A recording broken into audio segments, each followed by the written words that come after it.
Assalamualaikum warahmatullahi wabarakatuh. Perkenalkan, nama saya Wisnu Maulana Narasangsa. Kali ini saya akan mempelajari tentang daun atau folium. Daun memiliki fungsi yaitu sebagai 1. Tempat terjadi fotosintesis, 2. Sebagai alat pernapasan, dan 3. Tempat terjadi penguapan. Daun dibedakan menjadi 4, yaitu sejajar, menjari, melengkung, dan menyirip. Pertama adalah menjari, sesuai dengan namanya, daun ini terlihat seperti jari. Yang kedua, menyirip, daun ini terlihat seperti sirip ikan mulai dari pangkal daun hingga tulang daun. Yang ketiga adalah sejajar, daun ini sesuai dengan namanya, bentuknya sejajar, biasanya terdapat pada tumbuhan rumput-rumputan. Yang keempat adalah melengkung, di mana daun ini akan melengkung ke atas, bawah, kiri, atau kanan. Langsung saja pada tumbuhan pertama, yaitu daun belimbing atau Averrhoa carambola. Daunnya tidak sejajar.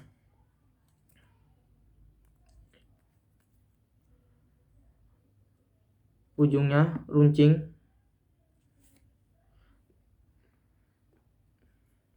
dan pada bagian atasnya kilat dan bawahnya pucat. Daun ini tidak termasuk daun lengkap karena hanya memiliki daun dan tangkai daun. Yang kedua adalah talas atau Colocasia esculenta. Daun ini termasuk daun lengkap karena memiliki helai daun, tangkai, dan pelepah. Pada bagian daunnya terlihat kilat dan pada bagian bawahnya pucat. Pada bagian atasnya ini biasanya pada daun talas anti air.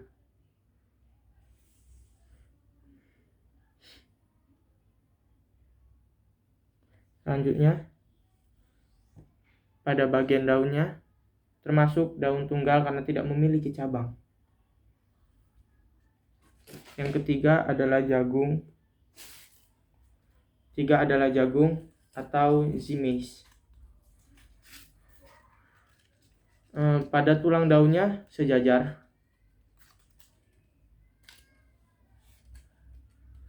Daunnya terlihat seperti pita. Dan tumbuhan ini termasuk tumbuhan rumput-rumputan.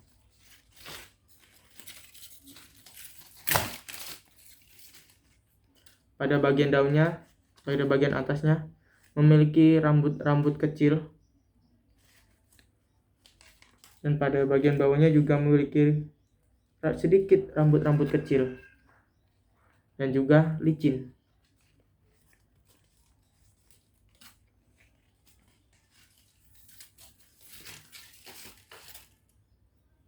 Yang ketiga adalah putri malu atau Mimosa pudica. Termasuk daun tidak lengkap karena hanya memiliki helai daun dan tangkai daun.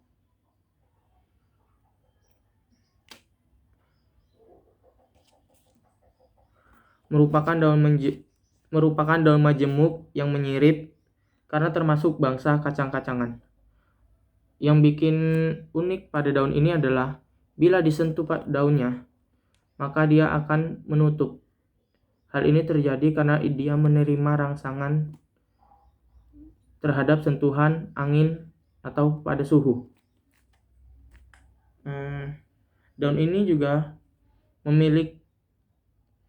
pada batangnya memiliki duri, yaitu sebagai alat pelindung diri. Dan daun ini menutup karena untuk melindungi diri juga, agar terlihat seperti mati atau layu jika dimakan oleh ternak. Yang kelima adalah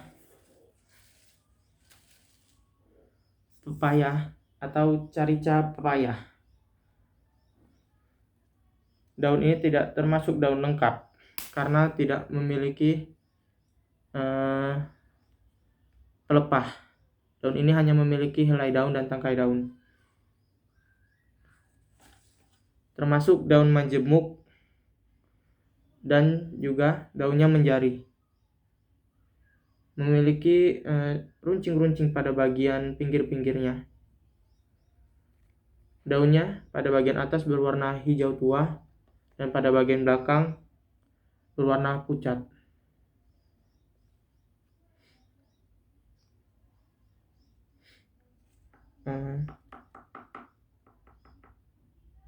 Selanjutnya adalah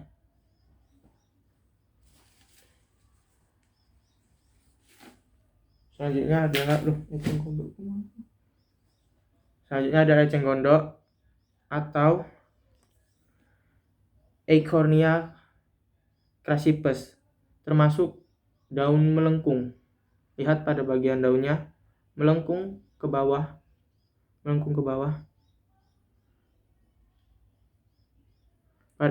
Yang bikin unik adalah bagian batangnya. Batangnya memiliki seperti kantong udara, di mana ini berfungsi sebagai untuk mengapung di air.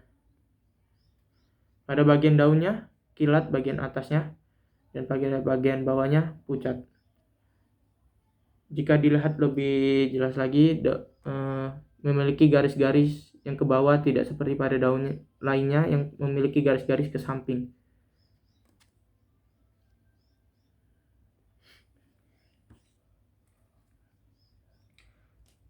Selanjutnya adalah jambu biji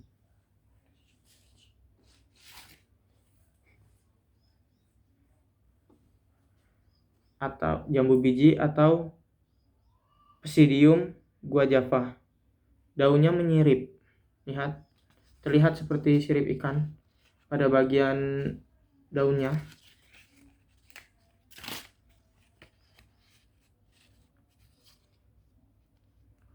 Ujung daunnya ini runcing. Pada bagian atas daunnya berwarna hijau dan pada bagian bawahnya pucat.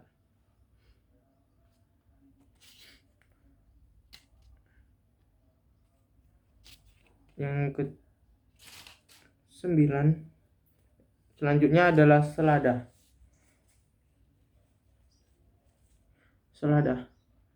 atau Lactuca sativa. Tidak termasuk daun lengkap. Biasanya tanaman ini tumbuh di dataran tinggi dan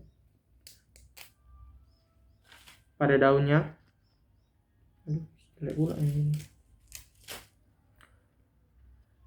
berwarna hijau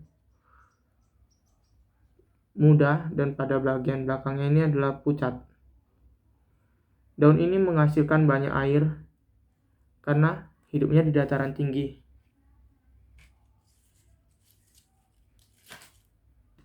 Selanjutnya adalah Tagetes erecta atau cocok botol. Biasanya di tempat saya dipanggil bunga tahi ayam. Pada daunnya runcing dan bagian pinggirnya atau tepinya bergerigi. Warnanya hijau pada bagian luarnya dan pada bagian belakangnya ini berwarna pucat.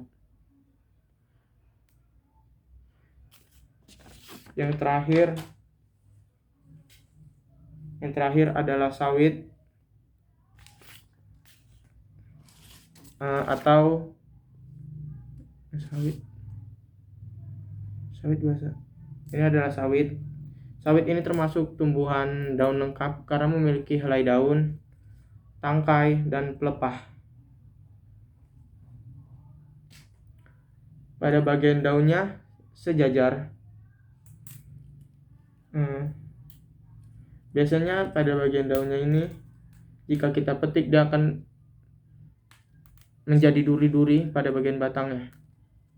Ini disebabkan karena pada bagian batang yang paling ujung ini terlalu keras.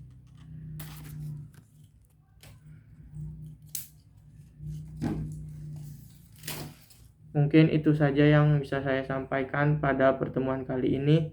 Lebih kurangnya saya mohon maaf. Assalamualaikum warahmatullahi wabarakatuh.